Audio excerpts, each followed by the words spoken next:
Welcome back to the VR Aperture, your source for the most detailed news in virtual reality and reviews from an engineer's perspective. I am Destroy Troy, and I will be your host through the Aperture. This week we will be returning to our multi-part review series on the Valve Index Virtual Reality Kit, Visor Design. So I'd like to start off with the cord and work my way up. I'd like to talk about the Trident cord interface. So just like with the HTC Vive, we have a Trident cord, but in the case of the Valve, this is all there is, not counting the power adapter, but this is all there is that connects to your computer. Versus for the HTC Vive, we have all this. With the connection where the headset, the visor plugs in, this can just be tucked away somewhere when you're not using it. This, you have to have a place for all the time. I had stuck Velcro on the bottom and stuck it to something bigger, like an external hard drive, so it wouldn't move around, because this is actually really light. So even if you find a place for it and you plug the cord in, it's likely just to move around wherever you had it. And then the connection type is an HDMI cable, which, if you're familiar with graphics cards, there's only one HDMI port standard and the rest are display ports. So how is it that you're going to plug your visor in to your HDMI port and then still have a place to plug in your monitor so you can launch the whole thing? You could plug in your visor, but now you can't launch the system because you have no monitor. You have the monitor, you can start it up, but it will fail to launch if this is not plugged in at the time of launch. So when I got my HTC, opened the box, I was frustrated to find out I had to immediately run back out to Walmart and get an HDMI to DisplayPort cable so I could play. Can you imagine, like, especially if you were a kid and you got this as a present and you open it up and you can't even use it on Christmas Day or your birthday or whatever it is because it's missing this, or that they made this with HDMI cable. So that's really silly, first off. So I'm glad that this is DisplayPort.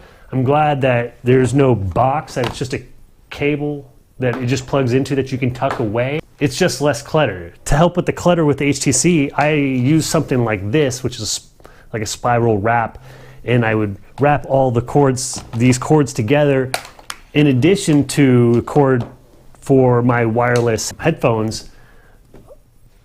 And so that was quite a bundle, and so I'd use this to manage all those cables, and here I don't have to manage that. I'm just illustrating how much less clutter there is with this being the interface device rather than all of this and this. In addition to that, the cord, I contacted Steam and they were able to confirm that the cable is replaceable. So if you do manage to damage it, it can be replaced by the consumer.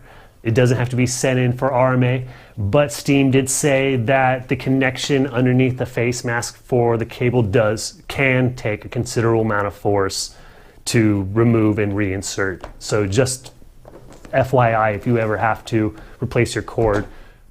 The headphones are such high quality that because they don't touch your ears, I had forgotten that I had headphones on. So I thought it was just my $3,000 surround sound system.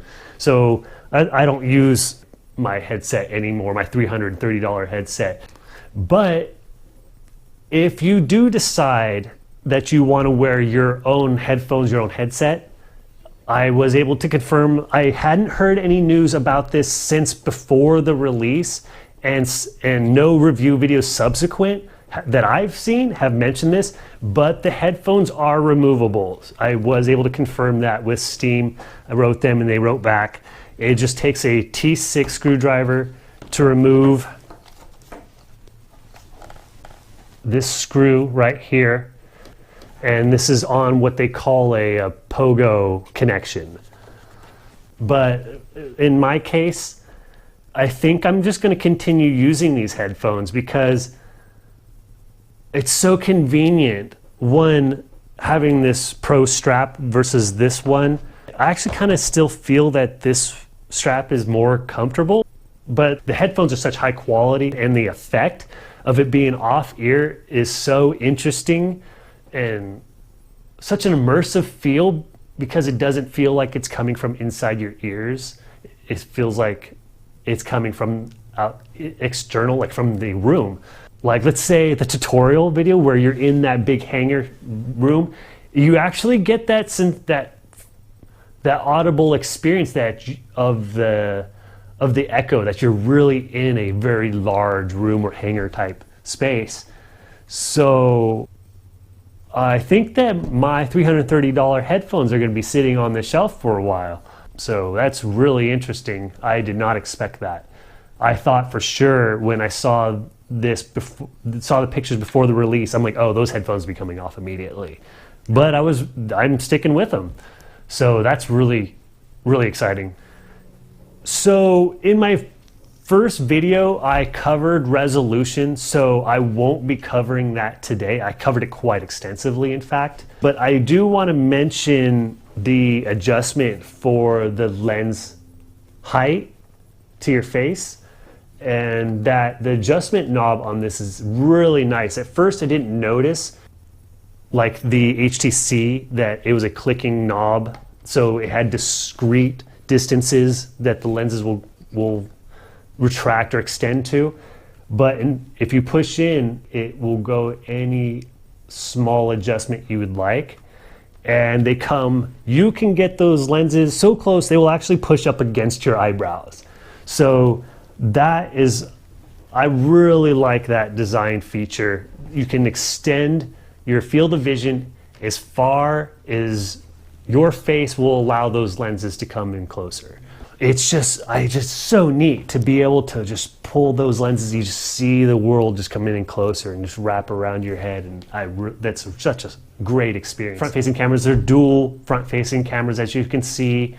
The quality is considerably higher. It's still not like an HD experience, but it's still better. And I have to throw in, currently the USB 3.1 Gen 2 connection does not work with the pass-through camera. So if you have one on your motherboard, for the time being, use the Gen 1. I'm working specifically with Steam, and we're trying to see if we can resolve this through the course of their updates and providing them system reports, and I will report back to you on the progress of that. Also, there's no locking mechanism for the flip down, so sometimes it kind of flips up a little bit as I move around, and then my vision gets a little blurry and I have to pull it back down. I wish it was ratcheting or that it would lock. And also that there's no second face mask. I kind of feel that this one is a little too big for me. And then also for children, I would think that you would need a smaller one, but like I said before, I will have a video just on fit. So please stay tuned for that, and we appreciate you tuning in once again to the VR Aperture.